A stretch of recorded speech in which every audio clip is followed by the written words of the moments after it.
first, the first item of business for the meeting tonight is for you to pick a chairperson. Well, Paulie, since I can't do it because I'm the vice president, Yeah. do you want to do it for tonight? And then whenever all three of us are here, you two can duke it out to figure out who's going to do it? I don't really think it's anything worth fighting over, Roger. Okay.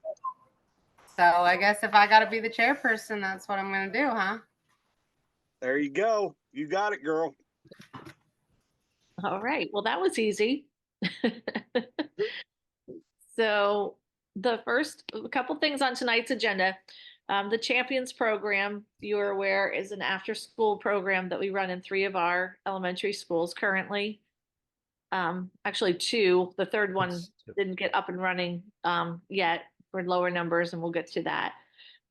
Megan has some course guide updates and also would like to update you on the curriculum revision cycle.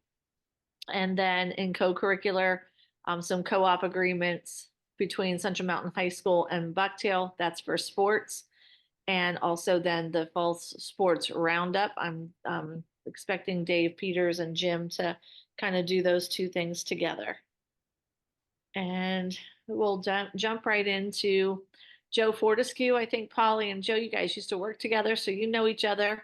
Yes, that's correct. The rest of you, Joe not only is a member of our community, he's a parent of students that we've had in the district. They're both graduated now, right? One's Actually, working for us.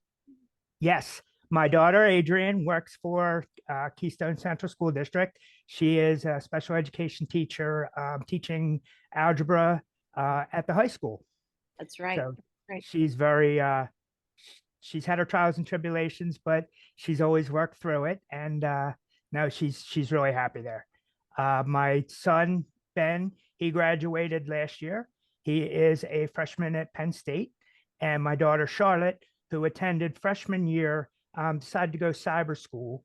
So she is a junior now this year already. So just wanted to basically start by just saying, you know, how privileged I am to be able to be here tonight and speak on behalf of the Champions Before and After School program.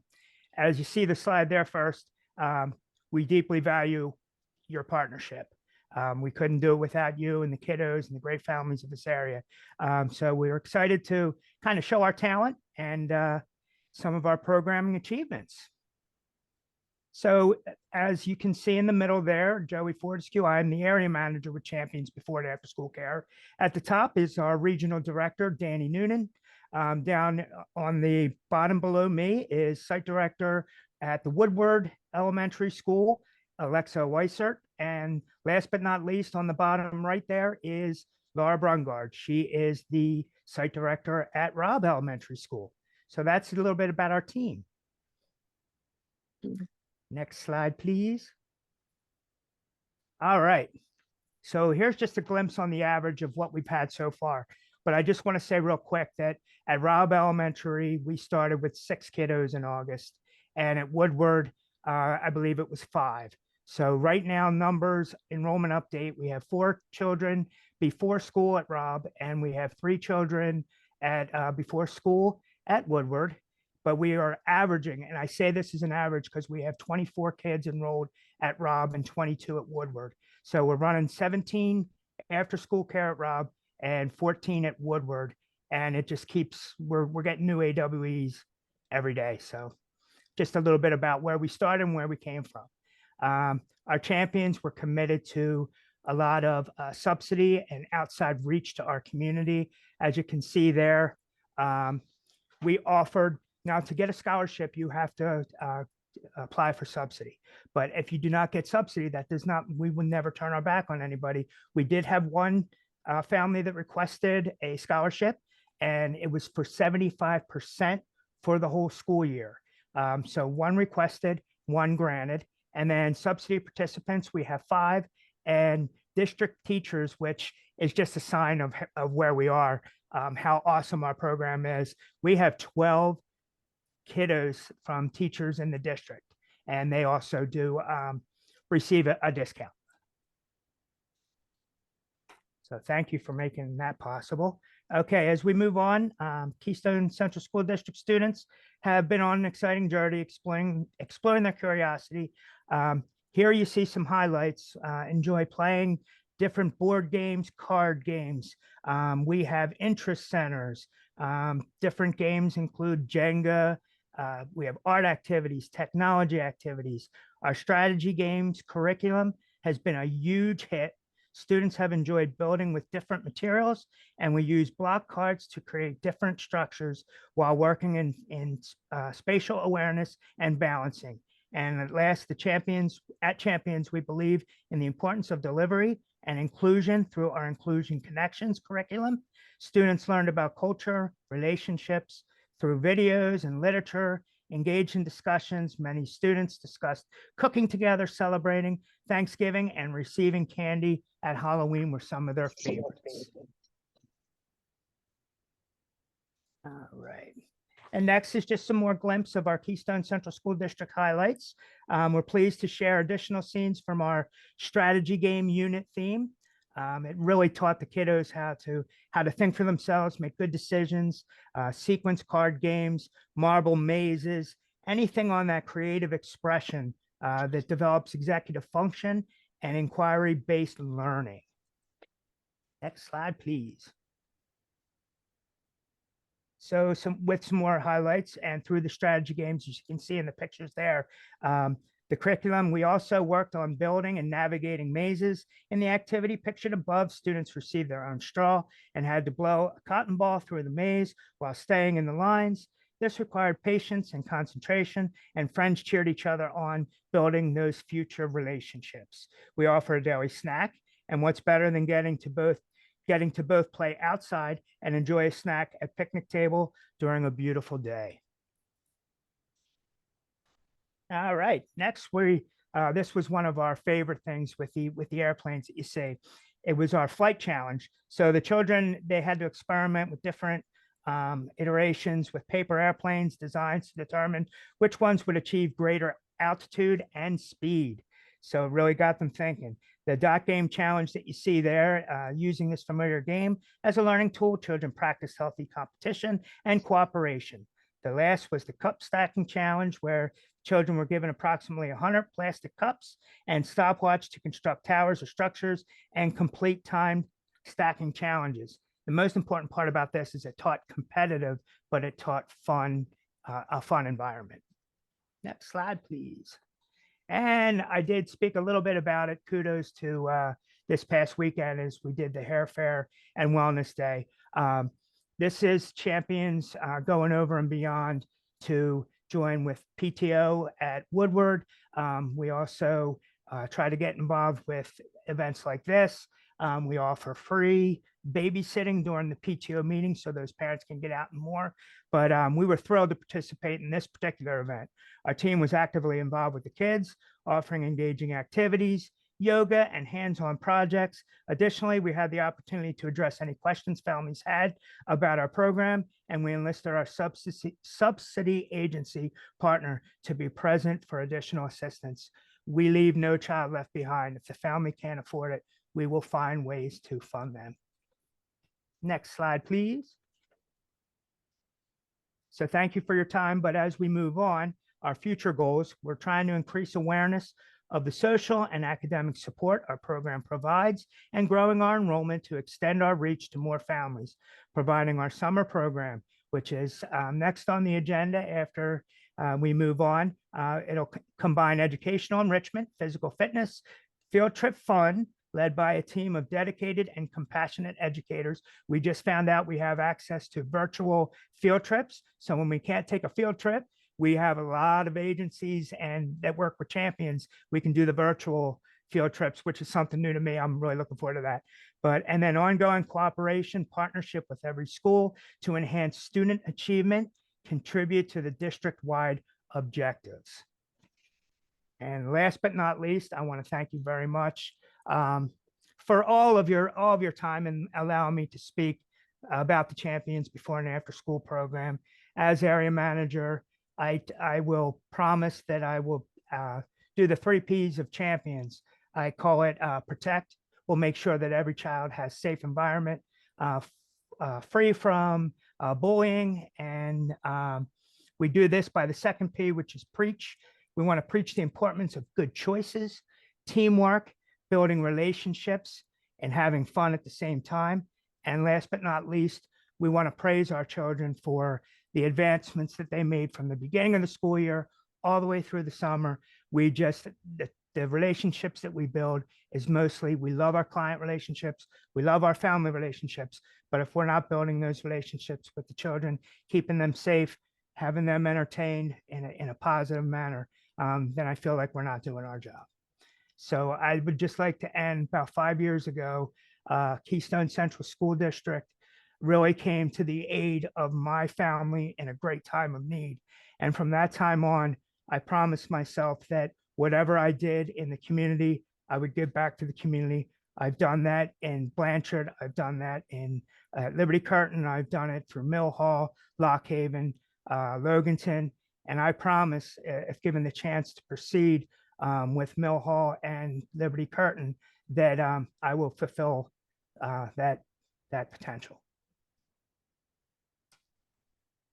Thank you so much for sharing not only the program but your personal story. And I was wondering if Tyler and Rolanda would add their input as the building principals. And Tyler, I think you play two different roles with this program, also as a parent who has kids attending it. So if whatever either one of you are willing to share to provide the board members with an update on the program, that would be great. Sure. Rolanda, do you want to go first, or you want me to go ahead? I don't mind to go first because mine will be more general, and then you can probably come right in with all the specifics because of being a family connection. Yep, sounds good. I just want to say thank you so much for allowing us to have the opportunity to share our appreciation of the Champions team that supports our schools. And many of you know that Woodward is known for its family-focused faculty and staff, and the Champions staff has continued that focus as they came into Woodward and joined us. Our students and families have developed deep levels of respect and trust in such a short time for the Champions team. And Alexa, Emily, and Joey, all three, have made it a point to connect to our faculty as well as our PTO. And they've signed up to be volunteers in our school. They attend our PTO, and as Joey mentioned, they offer free childcare for our PTO meetings, which can prevent some of our families from being able to come.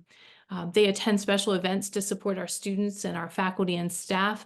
They came to our holiday concert. They will attend our PTO bingo, and just as part of the staff would be right there joining in. And Joey has made it very clear that his goal for the Champions program is to become an integral part of the school culture, and he's done that in a very short time for us. When you really look at the quality of care that our students receive on a daily basis, and again, Tyler can speak more to this, but I think the best way to describe that is just to let you know what the families say. And I have 3 parents who stick out in my mind who have told me, I can't pick my child up early because he or she cries because they want to stay longer. They don't want to miss anything. And I can tell you that the children will say, hey, did you know? And they'll quiz you, and you'll say, where did you learn that? The Champions program. Like, they just shrug their little shoulders, the Champions program. And or Miss Emily or Miss Alexa, they're so cute when they answer. And Mr. Joey is like a rock star when he comes in our building. The kids run up to him and hug him, and just can't wait to get his attention and to see him. And even our faculty and staff are very interested in reading the regular updates in the newsletter that Alexa sends us. And we all make it a point to be very interested and attend the many showcases that they share after school to showcase the children's work and what they've been doing in Champions. And I just want you to know, as a building principal that you have who is responsible for safety and instruction, you never know when you have someone coming in your building how that's going to go. And the Champions team really meets the high criteria we as a district set in both of those areas of responsibility, of safety, and instruction. And I just really want you to know that we appreciate the professionalism and child-centered approach that we see daily from the Champions team. And they really do operate as a team.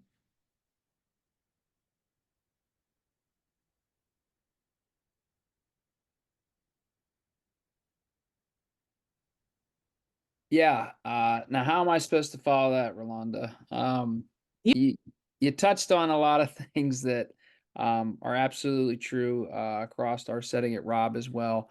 And a couple of things that stood out to me with Champions. I mean, honestly, at the onset of the programming, um, I didn't know what the feel would be. But we're very blessed in a sense that Joey has a connection to the district.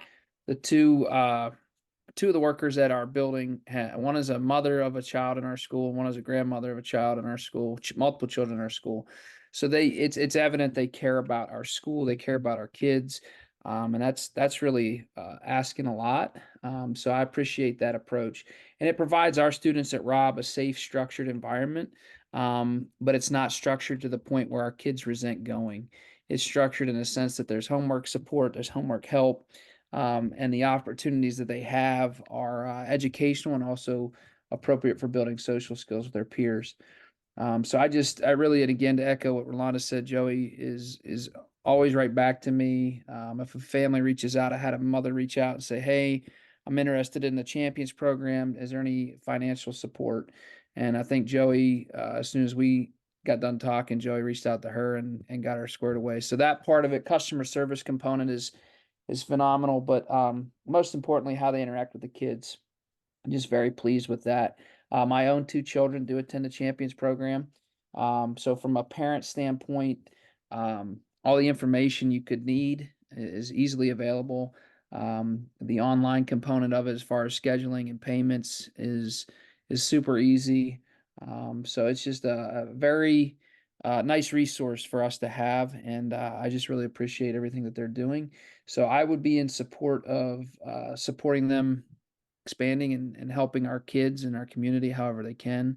And I think that it's a critical time in light of, the YMCA and shutting down some classrooms and things like that. So I just think it's a good time for them to expand and excel with what they're doing. So yeah, if anybody has any particular questions, I'd be happy to answer however I can. But just overall, very pleased and appreciative of the Champions program.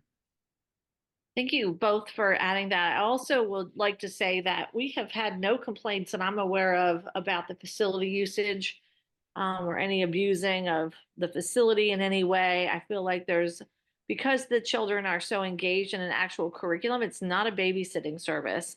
And because they're actively engaged with their brains and their bodies, there's less chance for anything to go wrong or misbehaviors or mishaps. And I know that we've had that with some other programs. So I want to say kudos to that. I just want to speak a little bit about the idea that we also have Renova Elementary as an approved site. Unfortunately, enrollment there was one. And I do know that not for lack of trying, Champions and Joe reaching out. I know that several of us also reached out to individuals in the community to see if they'd be willing to serve in those roles. And they were willing to get up and running with one student to start and then try to expand. And I think we're going to take another run at that here in the near future. So those things are something I wanted to share with the board as well. So I think at this point, Polly and Roger, if you have any questions, and then if anybody wants to add any questions too. I guess the only question I have is I missed, the beginning part of this meeting. Was this just a presentation to let us know what's going on and how well it's going, or are we looking to bring it to the rest of the schools in the district? So you didn't miss anything other than the fact the reason that they were the presentation was because we wanted to share an update with the board. There has been some discussion about adding a summer school program, particularly like that's just been kind of like some informal discussions. We also know that our ESSER funding is ending, so there's no summer program. Keystone Camp is not a thing because we don't have a way to fund it this upcoming summer. So we wanted you to see the quality of this, and then maybe as a next step, consider the possibility of expanding the partnership into summer programs. I have had some community members informally asked to about expanding to Mill Hall, even though the YMCA is there currently. They've asked about that. Can I just chime in real quick on that also? Um, yes, we did open registration for Rob as well as Woodward. So we are having summer programs. We had approval to do summer programs at Rob and Woodward. Our ultimate goal is to move a summer program, gain that trust, and move forward. So that is on our agenda, and I'd be willing to answer any questions or anything you have about that. But of course, the purpose of this meeting was just to promote what Champions is all about, what we have done, and what we continue to do throughout the district and the community, and will be done. We would love to expand into the other schools if that's so be it.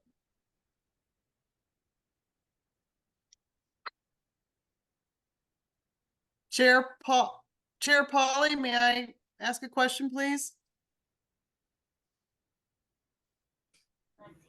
Depends. What is it? Is that a yes? Yeah. Thank you. First of all, I wanted childcare in our schools ever since I first got involved 7 or 8 years ago. So this is a nice, very nice addition.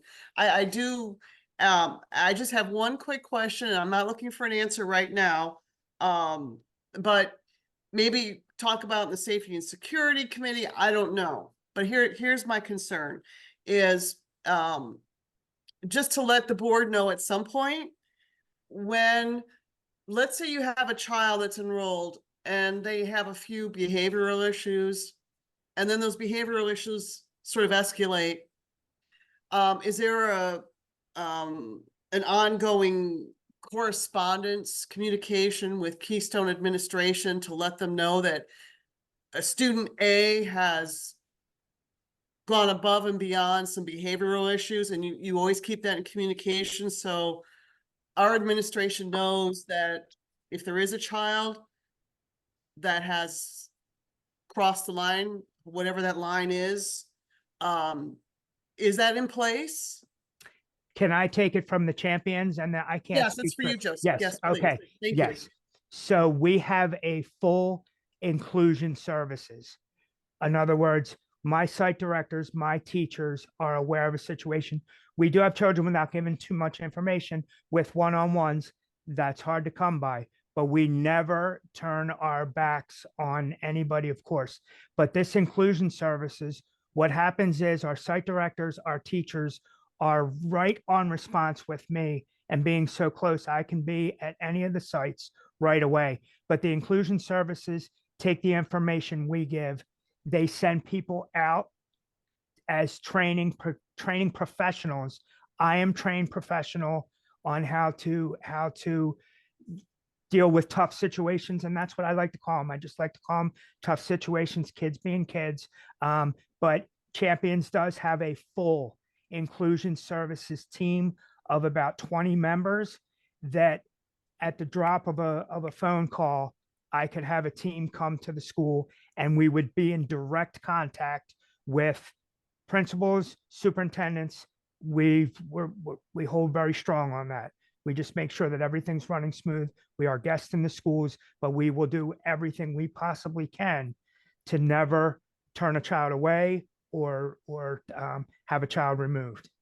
Does that kind of answer your question? Yes, thank you. Yes, thank you very much. Okay. To follow up on the safety side of things from the beginning of this relationship, it was very clear that Champions would follow any and all safety protocols, the point of entry, not propping doors, all the other school safety issues, and that's been followed to the best of my knowledge.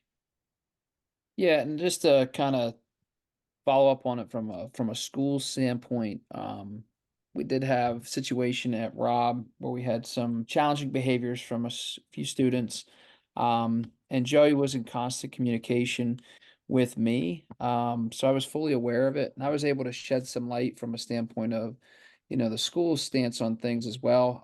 But yeah, I was very informed with that particular situation. And the other thing is, they go through a pretty stringent audit process for their sites.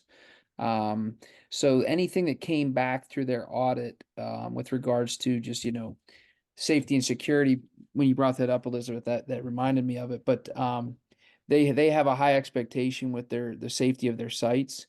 And anything that came back in that audit, we were able to resolve. For example, at Rob, the ramp to our where students are dropped off and picked up.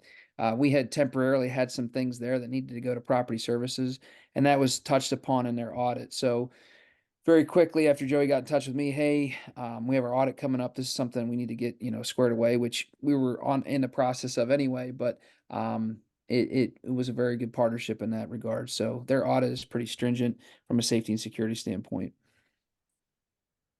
Thank you so much. That was really informative and that's really great news. Thank you. Any other comments on this agenda item? Nope, I'm good. Okay, then we'll go on to course guide updates. That's Megan. Good evening. Just a few quick updates on the course guide that we just wanted to discuss tonight. As you remember, you approved the course guide in November for the full board, and just a few minor changes that I wanted to talk to you about. The first one is that Penn College has communicated with us just late last week that they are no longer offering the Math 125 course, and we are not allowed to run it next year. So it was in the course guide originally, and then Penn College just communicated last week that we can't run that course next year. They also informed us that the Math 124 course that we offer, we can only run one section of that all year, and currently we run multiple sections of that. So that doesn't change anything in the course guide, but I did just kind of want to give you that backstory on Math 124. So when you open up the course guide, you would see just that Math 125 is highlighted with strike throughs because we need to remove that from the course guide that parents will see when they begin scheduling in a few weeks. So Roger and Polly, I don't know if you guys have any questions about that. It's really a Penn College thing, not so much an us thing. Why are they doing that? Did they say? I think it's lack of interest. We only had 8 students take it this year, and we're kind of the school with the most enrollment through them. So it's a lack of enrollment, is my understanding. Okay, so it's not them just doing it just to do it. No, I don't think so. I think they're probably just being strategic on what they offer based on what students want. And since we only had 8, I don't know how many other schools would have some, but it seemed to be a pretty low enrollment course. All right. Appreciate it.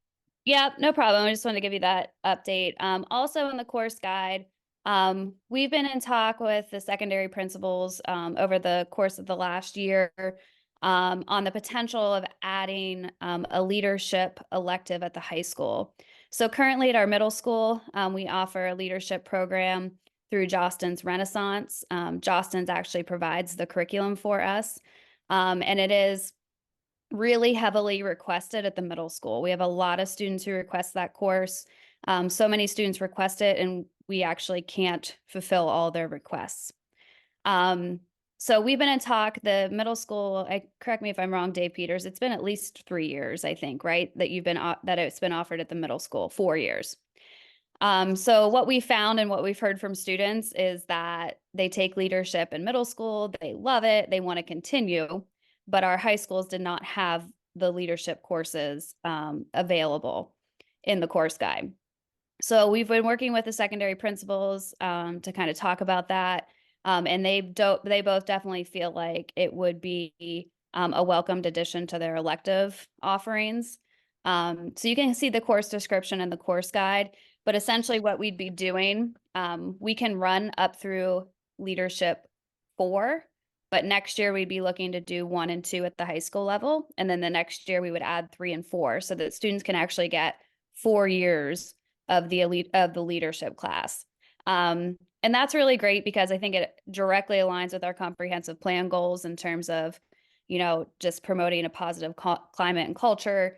The portrait of a learner attributes align directly with the leadership class and the content and the curriculum.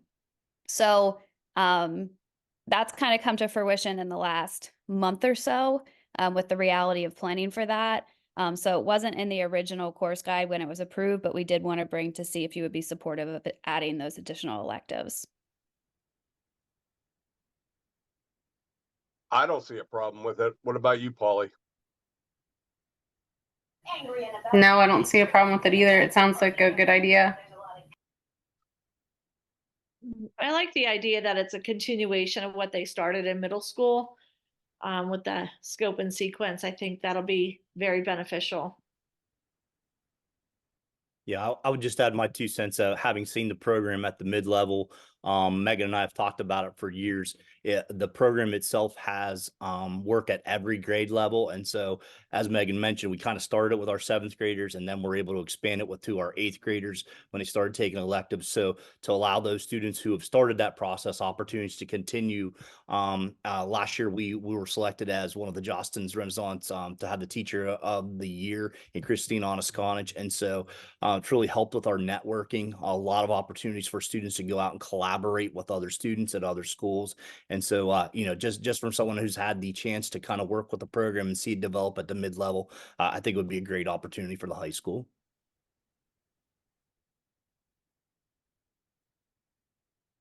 Chair Polly, may I ask a question, please?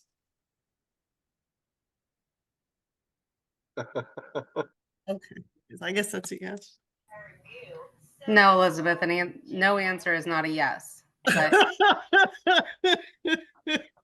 May I ask a question, Chair Polly, please? yes. Thank you.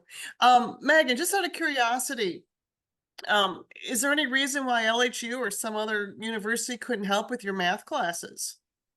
Potentially, we're looking at other dual enrollment opportunities. Definitely. PCN has just kind of historically been in place, and students found it to be very, attainable, and they like that it's taught by our teachers.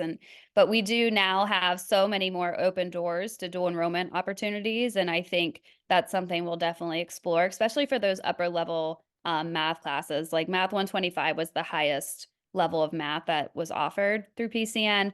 So we'll definitely be looking at other dual enrollment options to kind of replace that, so our students still get the benefits of dual enrollment. That's wonderful. And then I'm just kind of curious, on page 15, I'm assuming I read this correctly, that if they take an approved elective, I'm sorry, an approved college university class, that would fulfill it could fulfill their electives. That's how it's set up, right? Yes. Yes. Oh, that's okay. Thank you. And last thing is, I'm just a person in the public over here, but I tell you what, I don't know enough about your leadership program, and someday in the future, if you and administration, the superintendent, want to give us some sort of, presentation on that, maybe with the kids and stuff, I think that would be fascinating, because I'm so glad you have that program for the kids. Thank you so much. Yeah, I think that's a great idea, Elizabeth, too, because I think it's a good opportunity to share the amazing things that our kids and our teachers are doing in our schools. And sometimes that, really positive messaging isn't always out at the forefront. It's just human nature. So I think it's good to take any opportunity to bring it back to the positive and the amazing things that are going on in our schools every day. It'd be great to have the kids do the presentation. Holy crap. I'm looking at this, and there's like 19 courses that got cut. No. Which one are you looking at? Yeah, what page are you on, Roger? I seriously, I really would like to see that. I mean, I see page 27, but those are those math classes they were talking about. And it's just one of them. 27, 28, 29, 30, 31, 32, 33. Oh yeah, I didn't. Yeah, there is more than one science class. You got the physics too. Yeah, I missed that. My fault. It's not Yeah, just those math. were on the original. Those were on the original changes to the course guide when we first brought Last them year. to Right. curricular, Okay. co-curricular last year. Like, this is a working document. We just highlight the ones that are currently changed from the last version that you saw, if that makes sense. Oh my gosh, seriously? Kind of like a running document. Okay, fine. All right. But we'll make sure that the ones that parents have are not the Yeah, we confusing. don't want them seeing Yeah, all absolutely. that. So, all right. Perfect. So Roger and Polly, do you have any other questions about the course guide? Nope. Okay, Looks good. Thank perfect. you. Jackie, you just want me to move on to the next agenda item? It's me too. Yeah, but before we do, those course guide updates are going to need board approved. So it sounds like the majority of the committee is in favor of moving that to the February agenda for board approval. Is just seeking clarification. Sorry, I got booted off of here. Yeah, I'm in favor of moving it. All right, and Dr. Redmond, you want to just make a note of that so you can ensure that it's included on the work session agenda for February. Will do, thank you. All right, curriculum revision cycle. Every once in a while, I bring this updated administrative regulation. This is AR 105 about the curriculum revision cycle. We operate on a 5-year cycle, so I just like to keep this document updated and accurate to where we are actually in curriculum development.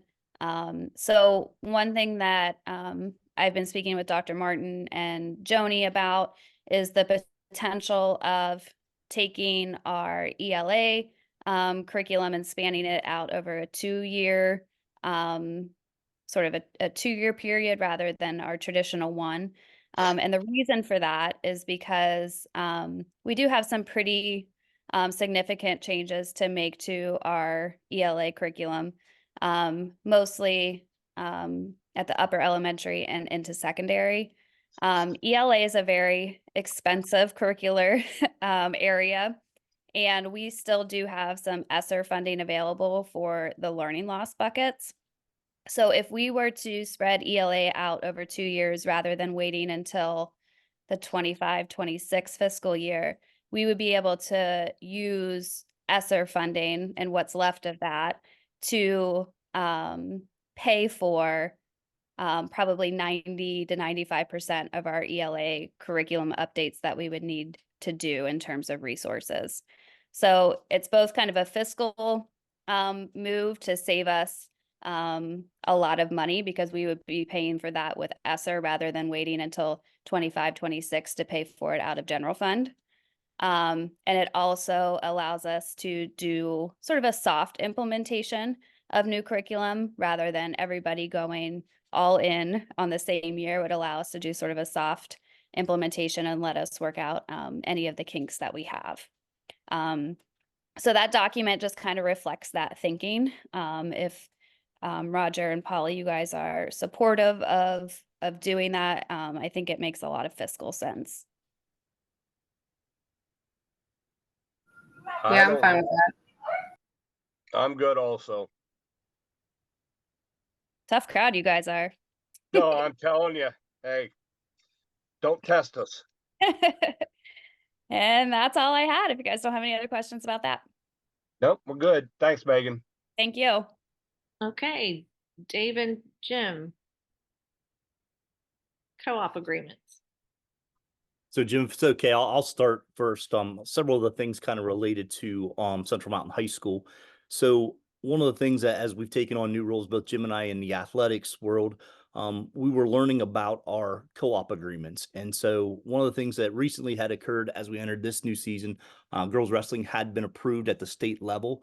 And so previously we had a co-op agreement that allowed both boys and girls from Bucktail to join our boys wrestling team. We had to apply for a new co-op agreement separate for the girls now because we do have our own girls team. And so we went through a process. We did recently receive our approval. Everything was granted to us.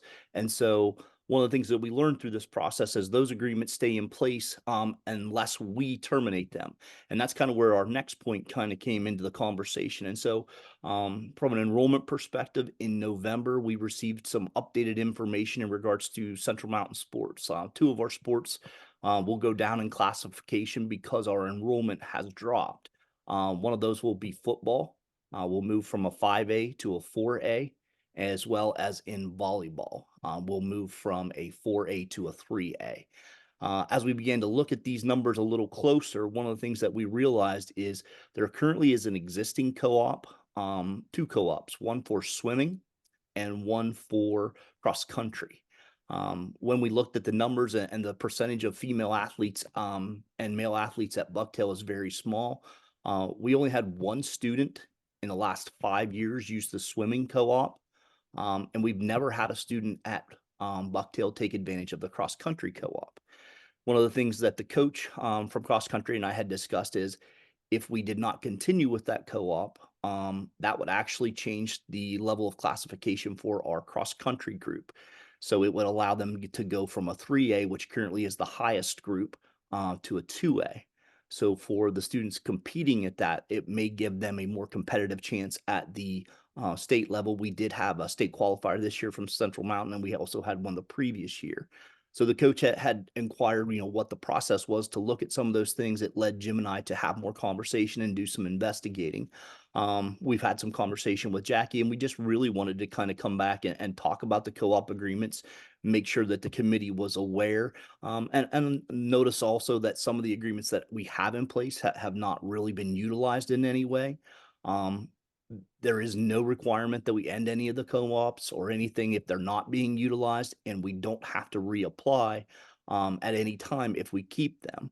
I think it more was the question of if we know the co-ops are not being utilized over an extended period of time, should we be reevaluating that and having any conversation if we would want to continue that, if it would potentially change the classification and maybe offer more competitive opportunities to some of the other athletes. So that was really our conversation we wanted to bring to the committee to get your thoughts. And again, what we have learned through our investigation at this time is you can only change the co-op agreements on odd number years. And so until we learned of this information and began to investigate it, the deadlines had passed. We would really be looking for the 25 school year, knowing that had to be a board approved process for any co-op agreement or any changes to a co-op agreement.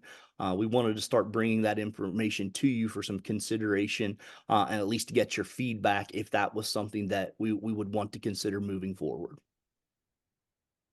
And the other thing I'd really like to add is if we do dissolve a co-op, there's nothing stopping us from opening it back up in the future if there is suddenly a desire for students at Bucktail to participate in any of the sports that they're currently not participating in. I think it makes sense. I feel like if we don't use accurate numbers, we're actually hurting the students who are actively competing in some ways. And the fact that the opportunity still exists for the Bucktail students to have that, they don't lose the opportunity, I think is a win. So I don't know why you would hurt some students for the potential of others wanting to participate.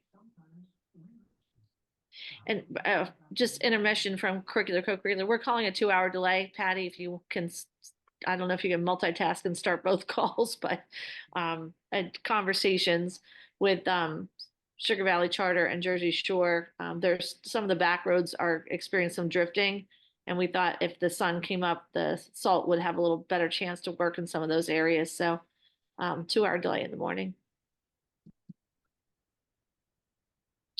Okay, I have a question.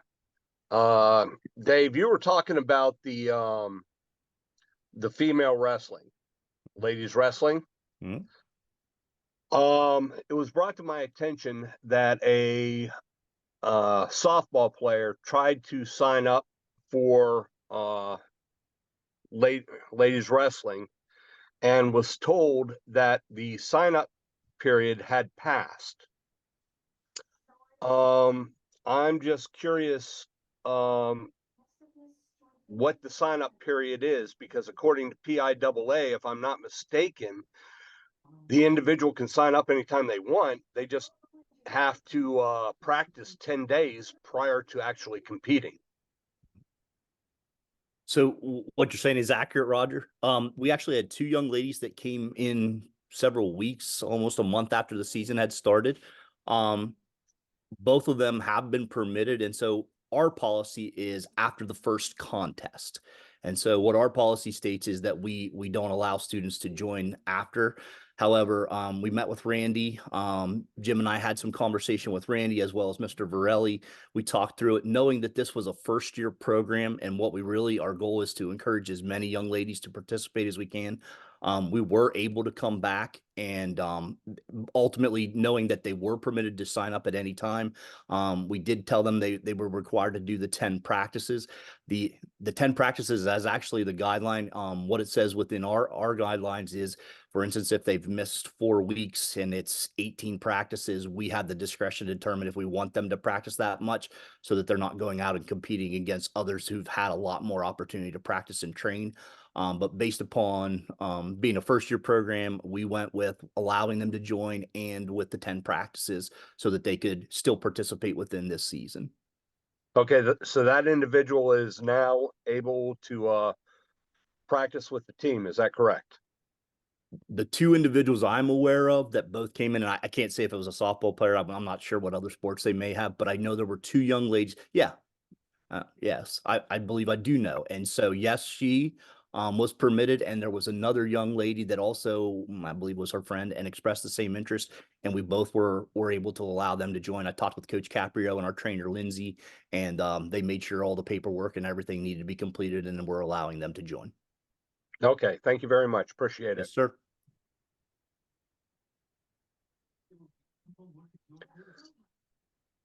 Any other thoughts on the co-op agreements? Just looking for your feedback. Not necessarily something that we have to push forward at this time.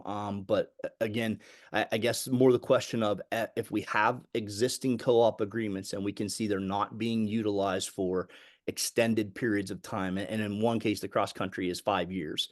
Are we willing to consider ending those with the understanding that, should we see an interest in those later on, we could always, re-enter into a co-op agreement. I would agree with that. I don't have a problem. Polly?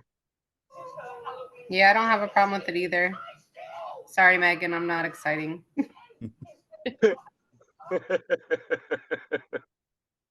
Yeah. So on our end, again, it wouldn't necessarily impact next year. It would be the odd numbered year. And so again, I think it's something that we just wanted to make sure that we were able to go into the process and look ahead at it before, going too far and making any efforts to look at it if it wasn't something the board was willing to consider. Okay, so basically, right now, you're just looking at, okay, is it okay with the committee to go ahead and start looking at these sports, and then come the 25 year of 25, that's whenever you're going to look at actually making the changes. Is that correct? Yeah, what I would propose is going into we'll survey students going into the end of the school year, beginning going into next fall, and then be able to bring that information back to the board and a recommendation if we feel like we need to continue any of the co-ops. Cross country is a fall sport at that time, and so if we're not seeing any interest, that would at least allow us to end it and then be prepared as 2025 starts to be able to submit that information that we would end that co-op agreement.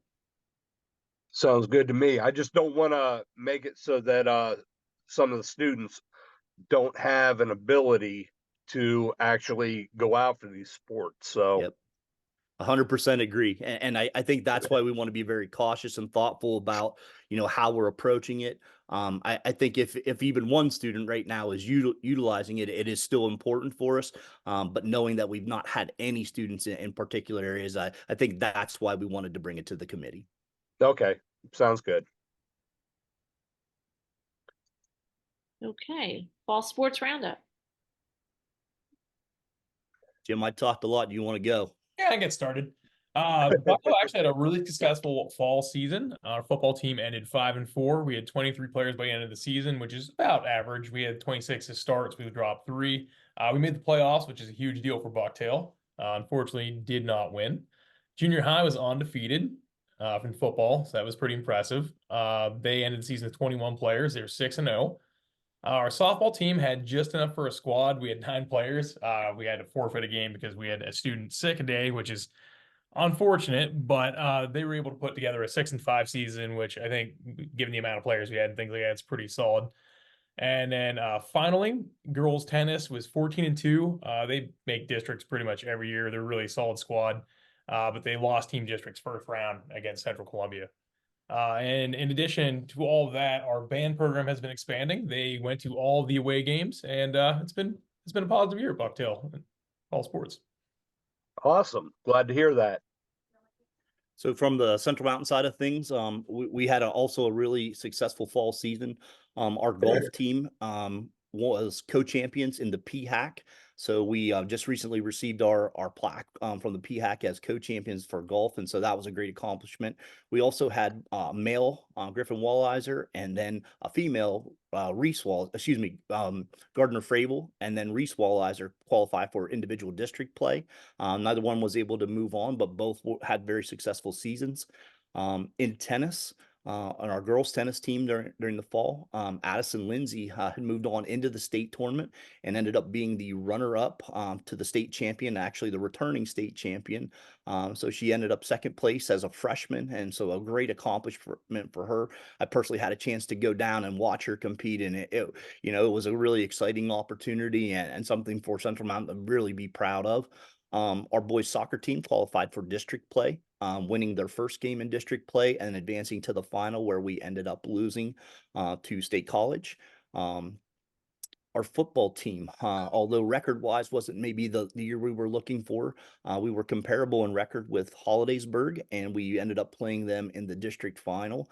I believe we were 3-8 and they were 4-7 going in, and so we did not win that. But again, we had 25 seniors on the football team, and so I thought it was a great opportunity for those students to have a very lasting memory and to compete at that district level within that tournament. And so our band, again, our numbers were great. Our cheerleading numbers were also very high, and one of the things that we were able to do is see both of those programs develop and add more student athletes into them. And so it made for great support at our away contests, and so obviously great opportunities for them to perform in front of our home crowd during the season as well. And so really proud of our student athletes. We're off to a great winter start here. We'll certainly come back and give you an update, but we've had some great success early in the season in our winter sports as well. I'd She, definitely like to see that band program expand.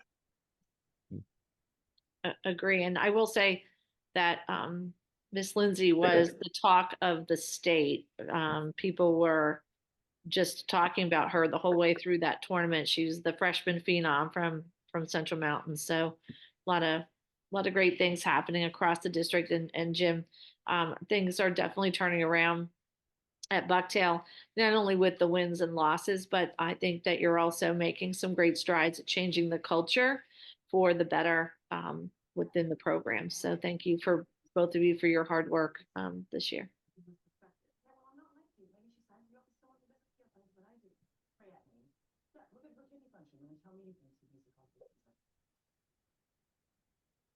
If there aren't any other questions from yeah, that's all we have. All right. Paulie? Yes, Roger. Does that mean I have to close the meeting? That's exactly what I'm thinking.